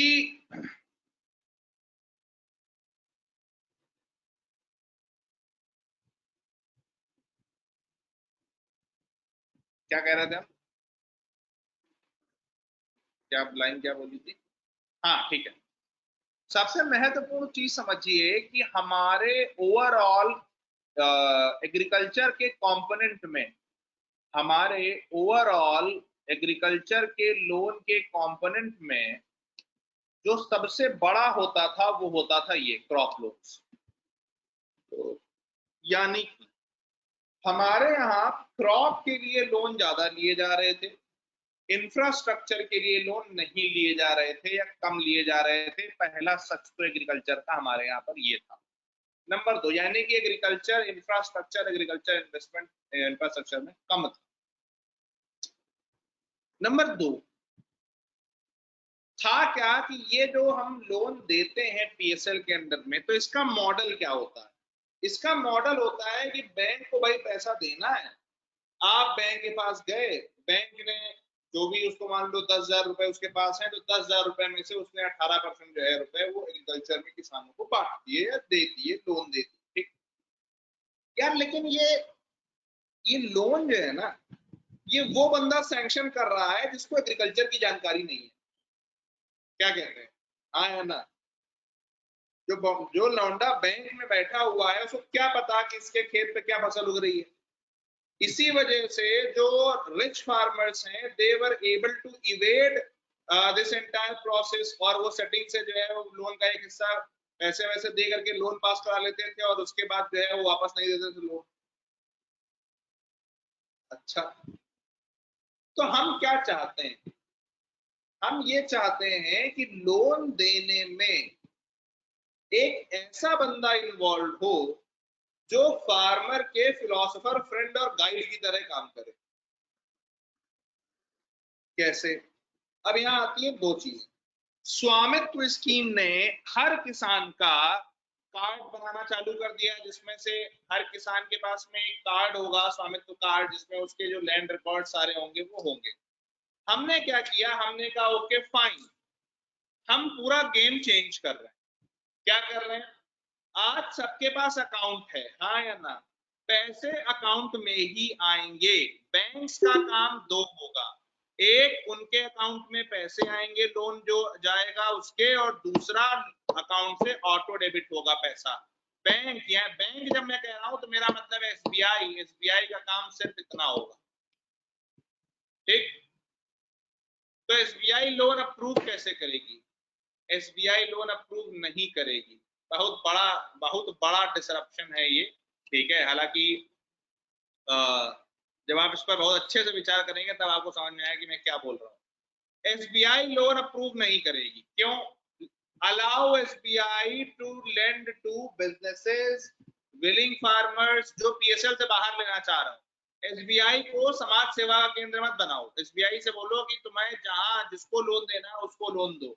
late SBI compete with the private players, private banks और एसबीआई, पीएनबी, जो भी बैंक्स हैं उनको बोलो आप बैंकिंग करो, समाज सेवा हम करा लेंगे। यह एग्रीकल्चर में हमारे पास में काम करने के लिए एक इंस्टीट्यूशन है जिसका मिशन और विजन है रूरल प्रॉस्पेरिटी और एग्रीकल्चर को, सस्टेनेबल एग्रीकल्चर को बढ़ाना। क्या नाम था उस ऑर्गेनाइजेशन का?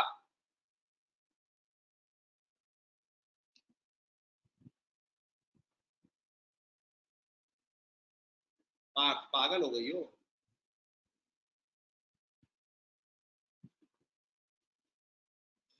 अभी अभी हमने देखा ना कि नाबार्ड का जो काम है, नाबार्ड का जो काम है वो काम क्या है कि रूरल प्रॉस्पेरिटी को और रूरल एग्रीकल्चर को प्रमोट, मतलब एग्रीकल्चर, सस्टेनेबल एग्रीकल्चर को प्रमोट करना। So what we are proposing combination of 3 institutions, NABARD, bank and KVK, किसान कृषि विज्ञान केंद्र, या कृषि विज्ञान केंद्र की जगह इसको ब्लॉक लेवल के एग्रीकल्चर ऑफिसर से भी जोड़ा जा सकता है। क्या होगा? मुझे लोन चाहिए, मैं क्या करूंगा? एक मेरे जिले का पोर्टल होगा, उस पोर्टल पर मैंने अपना स्वामित्व स्कीम का कार्ड नंबर डाला, अपना नाम डाला, वो भी डालने की जरूरत नहीं है। या तो आपने सिर्फ स्वामित्व स्कीम का कार्ड नंबर डाला, उसने आपको पूरा बता दिया, आपके सामने खुल करके आ गया पेज, नाम राम भरोसे, जमीन 1 हेक्टेयर, पिछली क्रॉप, ये क्रॉप, वो क्रॉप, ठीक। और उसमें वो आपको लिमिट बता रहा हो कि चूंकि जमीन आपके पास 1 ही हेक्टेयर है, तो आपकी जो लिमिट है साहब वो इतनी है कि आप 1 लाख या 50,000 या 60,000 तक आप दे सकते हो। और शुरुआत में वो लिमिट जो है वो इस तरह से होगी कि आप पहला बार अगर लोन लेने जा रहे हो तो कम लिमिट हो, टाइम पे रीपे कर दिया तो लिमिट बढ़ती चली जाए, जैसे क्रेडिट कार्ड में होता है, ठीक है। तो आपने किया क्या कि ये पोर्टल बनाया। अगर चलो पोर्टल नहीं बनाना चाहते हैं, आप कह रहे हो डिजिटली बहुत ज्यादा दिक्कत है, हालांकि धीरे धीरे वो भी खत्म होने वाली है पीएम वानी के बाद में, तो what you do, install a kiosk in the block offices. Block level पे जो ऑफिसेज हैं वहां पे कियोस्क डाल दो जहां पर बंदा स्वामित्व वाला कार्ड डाल सके। तो कार्ड डालने के बाद में क्या हुआ, उसमें आ गया सब मामला पूरा आपका कि भैया ये है, उसमें एक बटन है अप्लाई फॉर लोन, आप लोन के लिए अप्लाई कर दिए। उसके बाद आपका काम वहां खत्म हो गया। 3 दिन 4 दिन के बाद आपके पास बंदा पहुंचेगा फिजिकली, चाहे वो केवीके से पहुंचे, चाहे वो केवीके किसी पीपीपी मॉडल के अंतर्गत, पब्लिक प्राइवेट पार्टनरशिप मॉडल के अंतर्गत कोई बंदा किसी फर्म को हायर करें, चाहे ब्लॉक लेवल पे कोई बंदा जो जाए, और चाहे वो पीपी मॉडल के अंदर किसी बंदे को हायर करें। उसका काम क्या होगा, he will reach to you और आपके फार्म पर जाएगा और आपसे कहेगा कि भैया पहले तो हमें इसकी सॉइल हेल्थ रिपोर्ट दीजिए। अब अगर आपने सॉइल हेल्थ टेस्ट नहीं कराया होगा तो आप भागते हुए जाओगे, चलो इसका सॉइल हेल्थ टेस्ट करा के आए।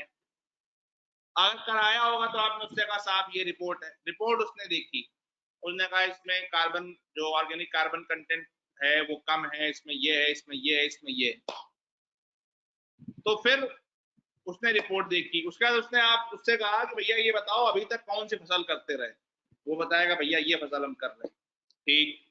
अब यहां से उसको वो 2 ऑप्शन देगा, तुम कौन सी फसल करना चाहते हो, हम इस पे चावल करना चाहते हैं। वो कहेगा देखो तुम्हारे पास चावल के लिए जो न्यूट्रिशन है वो नहीं है, तो अगर तुम चावल करोगे तो बैंक जो है वो तुम्हें 9% या 10% इंटरेस्ट रेट पे 50,000 रुपए दे सकती है।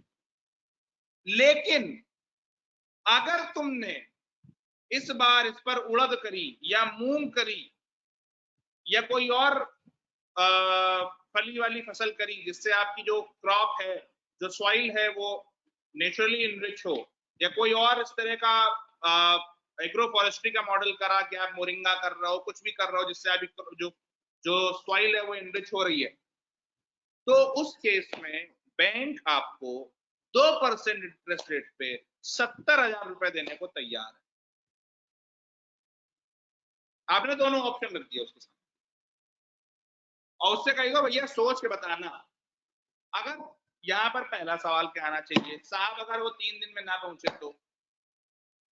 तो अगर वो 3 दिन में नहीं पहुंच रहा है तो आप उसी पोर्टल पर वापस जाइए और वहां डालिए कि भैया 3 दिन में हमारे पास कोई नहीं आया। कायदे से क्या होगा, जैसे ही आप डालोगे कि हमें लोन चाहिए तो 24 घंटे के अंदर एक कस्टमर रिप्रेजेंटेटिव आपको असाइन कर दिया जाएगा कि भैया ये है, ये आपके पास आ रहे हैं। और उसमें आप चाहे तो पे एंड यूज कॉन्सेप्ट डाल सकते हो कि भैया पर विजिट का उसने 50 रुपए या 100 रुपए वो आपसे ले लिए, वो डालना भी जरूरी है। उसके बाद क्या हुआ कि उसने आपको दोनों ऑप्शन बता दिए कि you have one option where you will be a progressive farmer, जिससे आपकी क्रॉप अच्छी होगी, जिससे आपकी सॉइल अच्छी होगी और आप जो है वो अच्छी तरीके से एग्रीकल्चर को कर पाओगे। दूसरा ऑप्शन आपने क्या बोला कि ठीक है जो तुम चाह रहे हो वो भी सही, लेकिन वो चूंकि सस्टेनेबल नहीं है, सस्टेनेबल एग्रीकल्चर को प्रमोट नहीं कर रहा है, तो हम उसमें भैया आपको महंगा लोन देंगे, हम उसमें कुछ नहीं कर सकते आपके लिए, लेकिन लोन मिलेगा और लोन बाकी लोगों से ठीक मिलेगा। जो आप हमारे जो मनी लेंडर्स के पास जाओगे उनसे तो बहुत ही ज्यादा ठीक मिलेगा, 9% का बहुत बड़ा रेट नहीं होता, ठीक। अब वो किसान ने जो भी चॉइस दी, उसने कहा ठीक है साहब हमें ये वाला कर दो, उन्होंने ठीक, वहां से उन्होंने अप्रूव करा लोन। ये लोन अप्रूवल एसबीआई के पास नहीं पहुंचेगा, हाँ जी, ये लोन अप्रूवल पहुंचेगा सीधे नाबार्ड के पास, ठीक। और नाबार्ड का जो रीजनल ऑफिस है वही इस पूरे तंत्र का नोडल सेंटर होगा। और नाबार्ड ने देखा कि अच्छा भैया आ गया है हमारे पास, ये सॉइल हेल्थ कार्ड है, ये क्रॉप दे रहे हैं, इतने लोन दे रहे हैं, उतनी मनी ग्रांटेड टू फलाना पर्सन, और स्वामित्व कार्ड जो है उसका उसके पास। ये पैसा कहाँ पहुंचेगा? ये पैसा पहुंचेगा बैंक में, जो उसका आर्यावर्त ग्रामीण बैंक में या एसबीआई में या देना बैंक, लेना बैंक, कहीं पर भी उसका खाता है, ये पैसा उस बैंक में पहुंचेगा, उस बैंक के अकाउंट में पहुंचेगा। और उसमें ऑटो डेबिट ऑप्शन होना चाहिए कि भैया यहां से जो है वो ऑटो डेबिट आप कर सकते हो। जब ये पूरा मॉडल इंप्लीमेंट हो जाएगा कहानी में, तो समझिए कितनी चीजें हो सकती हैं, कितनी चीजें हो गई। पहला, फार्मर को हमने बिहेवियरल नज दे दिया कि आप प्रोग्रेसिव फार्मिंग पर जाइए, सस्टेनेबल फार्मिंग पर जाइए, अपने खेत की फसल को संभालिए। दूसरा, आपने क्या किया, अंधेपनी में आप एग्रीकल्चर लोन नहीं बांट रहे हो। इस तरह से एग्रीकल्चर लोन नहीं बांट रहे हो कि बैंक में बंदा बैठा है और वो सिर्फ जो है वो लैंड के साइज या फाइनेंशियल कंसिडरेशंस के आधार पर लोन दे रहा है। नहीं, आप जाइए ग्राउंड पर। जब आप ग्राउंड पर जाएंगे तो आपको बहुत कुछ दिखता है। हो सकता है कि वो किसान के पास जमीन 1 ही एकड़ हो, हमारे पास ऐसे ऐसे किसान है जिनके पास जमीन 2-2 एकड़ है, लेकिन 2 एकड़ में उन्होंने फल भी लगा रखे हैं, मोरिंगा भी लगा रखा है, वो शहद भी कर रहे हैं, वो जो है भैंस भी पाले हुए हैं। तो जब आप जाओगे वहां तो समझ में आएगा कि नहीं यार, ये किसान 2 एकड़ का दिख रहा है लेकिन जुगाड़ बड़ा बना रखा है, 40,000 रुपया रीपे कर देगा हमारा, एक साथ उसके पास नहीं है अभी। तो जब आप ये मॉडल बनाओगे, और ये पूरा मॉडल पे एंड यूज होना चाहिए, 50 रुपए 60 रुपए किसान से आप पर विजिट कर लीजिए।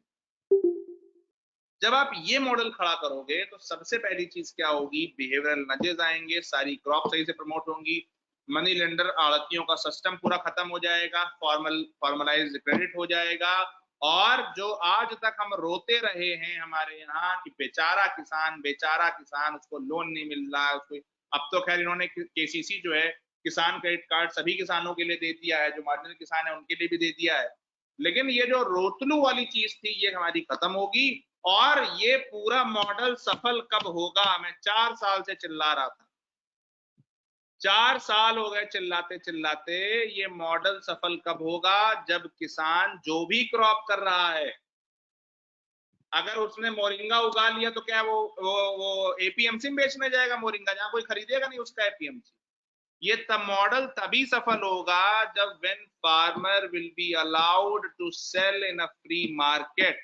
और इस मॉडल का एक कॉम्प्लीमेंट्री चीज क्या है कि ब्लॉक लेवल पर आपके इनैम जो है वो किसान को फैसिलिटेट कर रहा होगा उसके क्रॉप को गवर्नमेंट ई मार्केट प्लेस पर, इनैम पर, और जो भी इस तरह के गवर्नमेंट एमआईएस बनाएगी या जो ऑलरेडी हैं उन पर फैसिलिटेट कराने के लिए बायर्स भी वहां पर अवेलेबल होंगे। तब ये मॉडल सफल होगा। और ये मॉडल बिना फार्मर लॉस के सफल नहीं हो सकता था। इसीलिए आप शान फाउंडेशन की वेबसाइट पर जाएंगे तो आपको एक वीडियो है जो मिलता है। मैंने सारे इन लोगों ने कहा मैंने तुम्हें जो करना है वो करना, लेकिन ये वीडियो मत हटाना। क्यों? क्योंकि वो वीडियो आपका जून का है, जून 2019 का वो वीडियो है, ठीक है ना? 19 का कि 20 का, जून 2020 का वो वीडियो है, ठीक है ना? जिसमें मैंने कहा था चिल्ला चिल्ला करके making farmer sovereign to sell. और 4 साल से मैं ये बात चिल्ला रहा था कि जब तक फार्मर ये फार्म लॉज नहीं आएंगे, 20 साल से, 8 अप्रैल 2020, 20 साल से ये चल रहा है, ये फार्म लॉज आने चाहिए आने चाहिए आने चाहिए। और जब तक ये नहीं होगा तब तक जो है वो आपका कोई भी रिफॉर्म कुछ भी संभव नहीं हो सकता। ठीक, ये लोग कह रहे हैं दिखाओ ना इसमें, यस।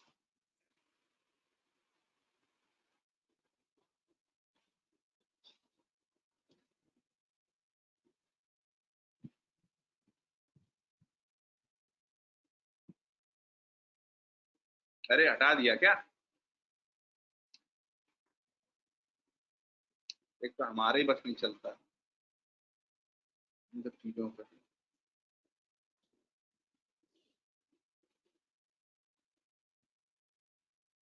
ले यार, ये लोग हमारी बात ही नहीं सुनते हैं, कैसे चलेगा काम? बैठ, बता दिया इन्होंने। खैर, तो YouTube पे भी है शायद, हाँ YouTube पे तो होगा, बट अब कौन ढूंढने जाए यार, बताओ। अच्छा,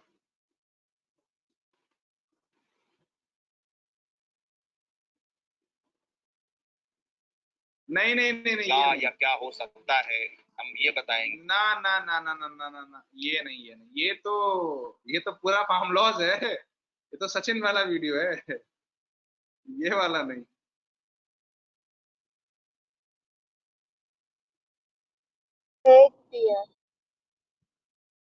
क्या ये था? हाँ, 3 अप्रैल 2020। मैं चाहता हूँ मुद्दा बहुत ध्यान से सुनेंगे और ध्यान रखेंगे कि चैप्टर रेफरेंस उपवाद किनारे।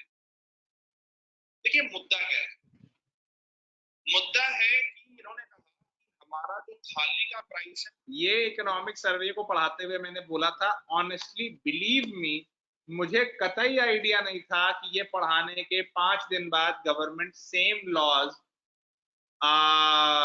ऑर्डिनेंस के तौर पर ले आएगी। कोई दूर दूर तक मुझे आइडिया नहीं था, और इसीलिए ये वीडियो खत्म करने के 5 दिन बाद मैं जब आत्मनिर्भर भारत वाला पैकेज पढ़ा रहा हूँ, जिसमें उन्होंने ये अनाउंस करा है कि वो ये रिफॉर्म्स लेकर के आए हैं, तो मतलब पागल हो गया था। ठीक है, डिक्रीज हुआ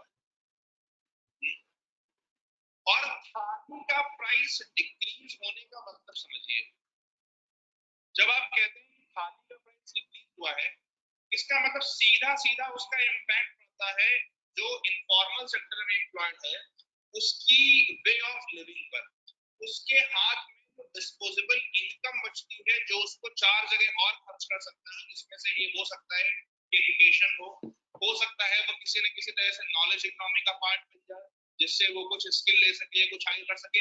आज हमारे पास में जो जो अपॉर्चुनिटीज हैं वो से पहले कभी ऐसी अपॉर्चुनिटीज नहीं थी। आज एक रिक्शा वाला टेलीफोन पर कुछ पढ़ करके कुछ सीख करके कुछ कर सकता है, तो आज अपॉर्चुनिटीज बहुत बड़े लेवल की है। लेकिन जब ये कह रहे हैं 2015-16 से लेकर के और 2019 तक इन्फ्लेशन की हालत थी 2% इन्फ्लेशन, 2.5% इन्फ्लेशन, आपका इन्फ्लेशन का टारगेट 4+-2 है, 2 से 6% के बीच में इन्फ्लेशन टारगेट करना था, और सीपीआई का आलम ये कि वो लोअर बाउंड के पास ही घूमता रहा 4 साल तक। क्यों हुआ ऐसा? 2015 से पहले जो चीजें, जो इन्फ्लेशन 13% पे था, 2011-12 में इन्फ्लेशन 15% पे था, वो यहाँ तक आते आते जो है वो 2% हो गया, 2.5% हो गया। क्या ऐसा हो रहा था पहले जो है वो अल्नीनो ज्यादा आता था, अब अल्नीनो एकदम से आना बंद हो गया? ड्रॉट्स हुए, फ्लड्स भी है। 2015 तो मतलब बड़ा ऐसा ड्रॉट का ईयर था कि सुप्रीम कोर्ट ने सेंटर को दौड़ा के बिल्कुल बोला था कि आप क्या कर रहे हैं, मनरेगा में आप वेजेस रिलीज नहीं कर रहे हैं और ड्रॉट कटर्स की उम्र नहीं है, लातूर में पानी भिजवाना पड़ गया था, याद होगा ट्रेन चली हमारी। तो कहने का मतलब ये है कि ऐसी कंडीशंस में ऐसा क्या हो गया कि आप जो है बिल्कुल एकदम इन्फ्लेशन 2% पे ले आए। एक जो बड़ा काम हुआ है वो हुआ है giving sovereignty to the farmers to sell their produce, not to only the government but also in the open market. देखिए, अगर आपको याद हो तो हमने जब क्लास में बात करी थी तो हमने क्या कहा था, ट्रूली चाहते हैं कि हमारा फ्यूचर अच्छा परफॉर्म करे, अगर ट्रूली चाहते, ये जो क्लास की बात हो रही है ये 2019 के दिसंबर की बात हो रही है। 2019 के दिसंबर में मैंने जब उस बैच को एग्रीकल्चर पढ़ाया था तब की बात हो रही है। किसान जो है उसकी वेल्थ बढ़े तो हमें क्या करना चाहिए? हमें शेड्यूल 11 के अंदर में जो मार्केट्स एंड फेयर्स वाली चीजें हमें उसको बढ़ाना चाहिए, और ईनैम की जो मंडियां हैं, ईनैम जो है अभी हम क्या करते हैं, ईनैम अभी देश के इम्पोर्टेंट मंडियों से कनेक्ट करते हैं, लेकिन हमारा मॉडल क्या था, हम कह रहे थे कि जो ग्राम होगी, ये जो क्या था, ग्रामीण रूरल एग्रीकल्चर मार्केट जो भी था, तो वो जो ग्राम था हमारा, जो हर गांव में मार्केटिंग बनने वाली थी, हमने क्या बोला था कि मार्केट इंफ्रास्ट्रक्चर को अगर हम अच्छा कर पाए, अगर हम वहां पर जो है एक ऐसी स्क्रीन को इनैम को रेट बता रही होगी, अगर हम इनैम को डायरेक्टली उससे कनेक्ट कर पाए, और उसमें भी दो चीजें, अगर लोगों को एग्रीकल्चर वाली क्लास याद है, किसान का मन है उसको होलसेल में बेचना है, तो वो ग्राम पे जाए, इनैम पे होलसेल में बेच दे। अगर किसान का मन है रिटेल में बेचना है, तो रिटेल में बेचने के लिए भी वो जो मंडी बनेगी गांव में शेड्यूल 11 के अंडर में, वहां पर उसके लिए भी ऑप्शन होने चाहिए। अगर वो किसी एग्रीकल्चर प्रोसेसिंग इंडस्ट्री को देना चाहता है, तो एग्रीकल्चर प्रोसेसिंग इंडस्ट्री का भी ऑप्शन होना चाहिए। ठीक है, तो कहने का मतलब क्या है कि आपको पहले ये समझना चाहिए कि हम जब तक सोवर्निटी प्रमोट नहीं करेंगे, जब तक एक इस फार्मर की एज अ सेलर, फार्मर को जब तक हम प्रोड्यूसर की नजर से नहीं देखेंगे, जब तक उसको एज अ सेलर हम ट्रीट नहीं करेंगे, तब तक मजा नहीं आएगा। अभी तक हमने क्या कर रखा था, हम कमांड चल रहे थे, हमने ये मान रखा था कि किसान क्या करेगा, सिर्फ और सिर्फ गवर्नमेंट सेल करके निकल जाएगा। उसको बदलना होगा, बदला है, कोशिश हो रही है। आपको पता है बजट ने ऑलरेडी ग्राम को फंड देना चालू कर दिया है, पिछले साल के बजट में। आपको पता है स्फूर्ति चल रहा है, आपको पता है ये एग्रीकल्चर प्रोसेसिंग वाली जो स्कीम है वो चल रही है, आपको पता है चल रही है, आपको पता है नीति आयोग ने रूरल लेवल पर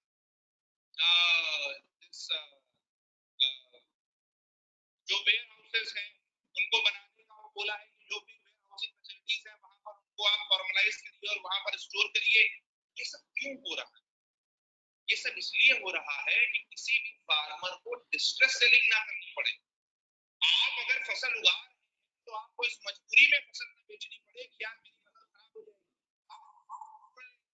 हर गांव में, हर ग्राम पंचायत में एक स्मॉल मॉनेटरी कॉस्ट पर हम रूरल वेयर हाउसिंग दे सके, भले उतना अच्छा इंफ्रास्ट्रक्चर ना हो, तो क्या होगा, ग्राम सभा की जो इनकम है वो बढ़ेगी, फार्मर्स की इनकम सिक्योरिटी बढ़ेगी, फार्मर्स के पास एज अ सेलर सोवर्निटी होगी।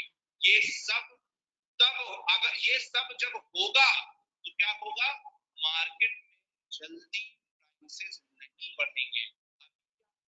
एक बायर है, सिर्फ एक सेलर है ऑन गवर्नमेंट एमएसपी पे खरीदे, गवर्नमेंट इशू प्राइसेस पे आपको बेचे। ठीक है, लेकिन आपको ये चीज ध्यान रखनी होगी ओवरऑल कि ये नैरेटिव बदलना होगा, तभी आप इन्फ्लेशन को कंट्रोल कर पाएंगे। और इन्फ्लेशन आज जो 2% पर है, ठीक है, वो 2% पर इसीलिए है क्योंकि कहीं ना कहीं अब लोगों के पास में वो सोवर्निटी आना चालू हो गई है। और समझिए, अगर इसको थोड़ा और अच्छे से देखने की कोशिश करें तो आज क्या हो रहा है, ये वो अपनी बिग बास्केट है, वो कौन सी वो आती है, वो ग्रोसरी जो भी नाम है ना, तो आज ये वेबसाइटें हैं, ये आज सोचिए T1 सिटीज में नहीं है, ये T3 में पहुंच गई है। तो हम T2 T3 वेबसाइट जो सिटीज हैं जहां ये वेबसाइट्स डिलीवर कर रही हैं, उनके आसपास का जो मामला है, उनके आसपास का जो रूरल एरिया है, उसको तो हम इसी से एम्पावर कर सकते हैं। हमारे सेलर के पास में इतनी सोवर्निटी है वो इन लोगों को दे सकता है। तो कहीं ना कहीं जब तक हम मल्टीपल ऑप्शंस, आपने सर्वे का वॉल्यूम 1 खत्म कर, आप सर्वे के वॉल्यूम 1 पूरे वॉल्यूम 1 को खत्म करने के बाद में अगर 3 बातें पहले चैप्टर से लेकर के अंतिम चैप्टर तक निकालने की कोशिश करें तो क्या है, हम वेल्थ क्रिएशन करना चाहते हैं। वेल्थ क्रिएशन हम कैसे करना चाहते हैं, कमांड इकोनॉमी के क्वेश्चन से बाहर निकल करना चाहते हैं।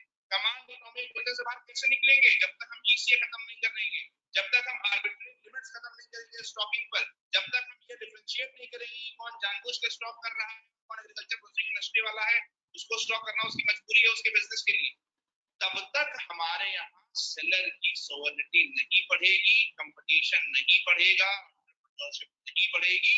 तो बहुत ब्रिलियंट सजेशंस हैं। ठीक है, 2 चैप्टर्स को अगर छोड़ दें, वॉल्यूम 1 एकदम आउटस्टैंडिंग लेवल पर पूरा चला है।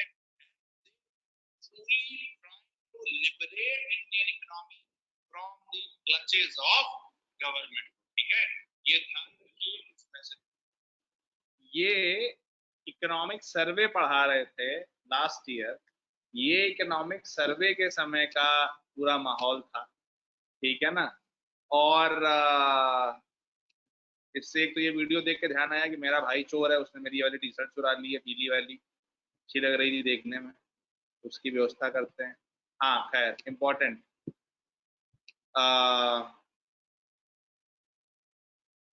तो ये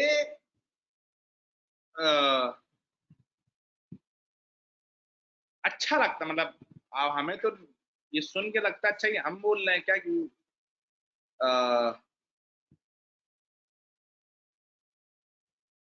लगता नहीं है कि खुद इतने पढ़े लिखे हैं, ठीक है। तो आपको क्राइसिस ऑफ कॉन्फिडेंस है, ठीक है। तो खैर जो भी है, बट ठीक बोला गया है, जो कुछ बोला गया है, जिसने भी बोला है ठीक बोला है। और ये जब हुआ था तो उसके कुछ दिनों के बाद ही जो है वो अपने फार्म लॉज वगैरह आ गए थे, ठीक है। तो वो जो है वो कायदे से आपका सारी बातें यहाँ पर लिख दी गई, ठीक है।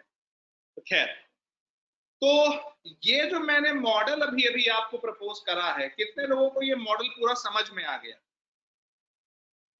तो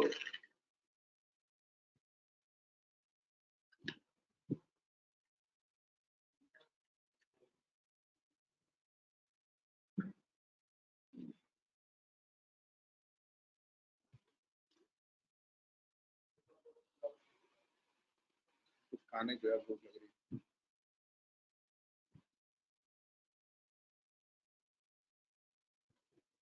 ठीक, तो ये आपका पहला this was your first insight into the entire model of rural India and how to reform the agriculture from within with the help of rural infrastructure। तो दो तीन चीजें ध्यान रखनी है। पहला RIDF, दूसरा RIDF is a tool to fund 11th schedule, तीसरा ट्रेनिंग, चौथा प्रोफेशनलिज्म इन ग्राम पंचायत, और पांचवा पूरा एग्रीकल्चर वाला मॉडल। एग्रीकल्चर वाला मॉडल आप रिकॉर्डिंग देखिएगा, एक बार उसको नोट करने की कोशिश करिएगा, नहीं होगा तो कल मैं फिर बता दूंगा। आज शाम रात में अभी ऑप्शनल वाली क्लास है 9:45 बजे से 9:45 से। आज यहीं रोक रहा हूं, जो PIB है वो अभी मैं भेज दूंगा, ठीक है ना। और न्यूज़पेपर कल करेंगे, ठीक है। और सुबह कल, आई रिपीट, सुबह कल 9 बजे से क्लास है।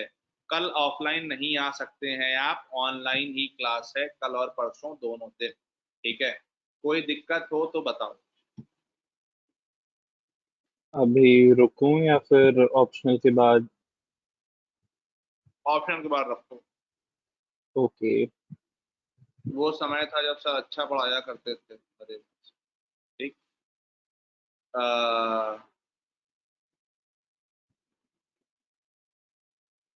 ठीक है, कल एथिक्स होगा, और एथिक्स के बाद में जो है वो डॉगमास ऑफ दिल्ली होगा।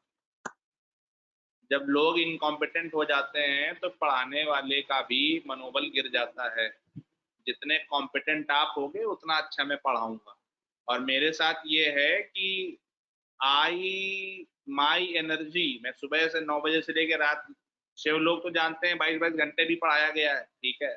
My energy is dependent on you, so the better you perform, I will invest my self more into it.